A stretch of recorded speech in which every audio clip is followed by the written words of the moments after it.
রাখেন আপনার family card. আমার মায়ের ইজ্জতের বিনিময়ে কখনো এই ফ্যামিলি কার্ড হতে পারে না।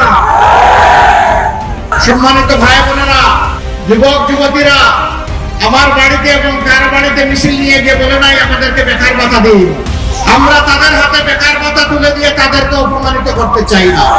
আমরা চাই তাদের প্রত্যেকের হাতে হালাল রুজি করার জন্য মর্যাদার কাজ তুলে দিতে চাই। আমাদের যুবকরা যুবতীরা গর্ব করে বলবে, আমি বাংলাদেশ, এটি আমার প্রিয় বাংলাদেশ। এই বাংলাদেশকে দিতে চাই, নিতে চাই না। মীর কাসেম আলীরা আমাদেরকে দেখতে গেছেন এই কাজ কিভাবে করতে হয়।